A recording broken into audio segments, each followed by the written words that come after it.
Hi, I'm Shannon Efteland of Parent Powered IEP. I'm a special education family mentor and advocate in East Tennessee, serving families across Tennessee. Welcome to the four-part series, The Most Powerful Tool You Already Have. This is part one, What Parents Notice That Professionals Don't Get to See. If you're watching this, there's a good chance that you're a parent who has spent a lot of time trying to understand your child. You've spent hours reading reports, attending meetings, talking with teachers and therapists, and wondering, am I missing something? Am I asking the right questions?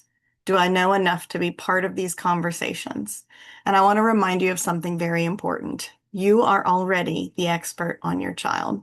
It doesn't mean you know everything. None of us do. It doesn't mean you have to become a teacher or a therapist or a special education expert.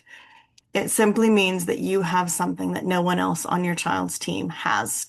You have years of experience seeing your child across thousands of everyday moments, and those moments matter. So, what does it mean to be the expert on your child? It means you have the information that comes from everyday life that no one else has access to. You know what helps your child feel safe. You know what makes communication easier. You speak their language. You know what challenges them, what motivates them, and you know what they're capable of when the right supports are in the right place.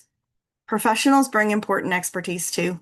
Therapists and doctors and teachers and school teams have the training and experience needed to help support our children, but they are often only seeing a snapshot. You're seeing the whole story. Sometimes we receive an evaluation report or clinical notes on our child and we feel overwhelmed.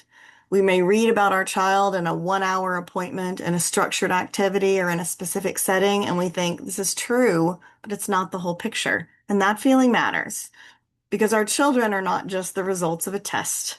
You see your child when they wake up in the morning, when they're getting ready for school, when they're with their siblings, when they try something new, when they've succeeded or they've gotten frustrated. You know them when they recover, and you know them in the moments in between. And those moments carry very valuable information.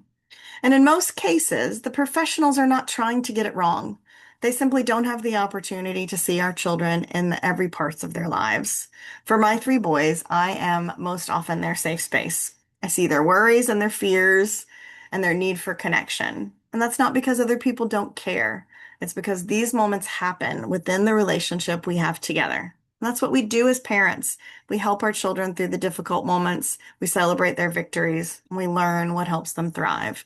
And that understanding is one of the greatest tools you already have. Now, because we love our children so deeply, we carry a lot of emotion into these everyday moments. And that emotion makes perfect sense. It comes from years of loving and hoping and worrying and advocating and wanting our children to be understood. But sometimes those emotions can make it difficult for us to separate what we see from the meaning that our brains attach to what we see. And I'd like to introduce one simple idea, and this is the curious camera lens. It isn't about being detached. It isn't about pretending that the difficult moments aren't difficult. It's about adding one more skill alongside everything else that you are already naturally doing, and that skill is curiosity. Imagine that you're watching a short video of a moment.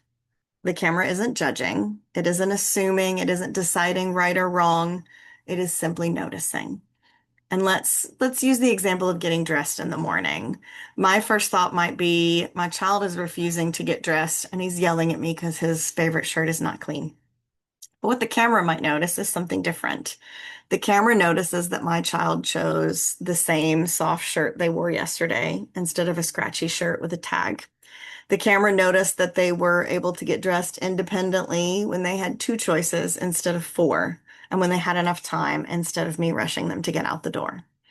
The small pause for curiosity and a little bit of distance changes the question. Instead of asking, why is my child being difficult? We begin asking, what might my child be telling me? What might their actions be showing that I may not see because I'm looking at it through my emotional lens? And that curiosity opens the door to better understanding. Now, I want to acknowledge something. I want to acknowledge that being the person who knows your child best can feel like a lot. Many parents of disabled and neurodivergent children have spent years learning systems we never expected to have to learn. We're also, maybe some of us, beginning to recognize our own neurodivergence, our own need for regulation, our own struggles with organization and executive functioning. And I know how that feels personally. I often have said that the hardest part of raising children with disabilities is not raising my children or their disabilities. The hardest part is feeling like I constantly need to justify their right to exist with dignity. And I know how heavy that can feel. But I also want you to know this. You already have one of the most important tools you will ever need, the relationship that you have built with your child. Those everyday experiences are not just moments passing by, they are knowledge. And I'm not asking you to add another giant responsibility to your plate or to shift your entire way of thinking. You don't need a notebook or a spreadsheet, and you don't need to document every moment of every day. Just choose one or two ordinary moments this week, a benign moment, a low pressure moment, and take a pause, take a breath, and ask yourself, what do I notice? And then ask, what would the camera notice? Maybe write one or two sentences in the Notes app on your phone or jot it down on a small piece of paper, and that's enough. We're just beginning to practice curiosity and a little bit of observational distance. Over time, those observations become valuable information that helps teachers, therapists, doctors, and everyone else on our child's team understand our children more. And that's where we're going to go next. In the next video, we're going to learn how those everyday observations become meaningful information that helps us better understand our children and communicate what we know to the people who are supporting them. But before we learn any of those skills, before we prepare per meetings, before we talk about advocacy, I hope you leave today remembering one thing. You know your child in ways that no one else can. And those ordinary, everyday moments that sometimes feel invisible, they matter. Thank you for being here. If this resonated with you, I'd love for you to continue with part 2 of this series or visit my website at parentpowered.iep.com to read the companion article and explore more resources for families. I'll see you in the next video.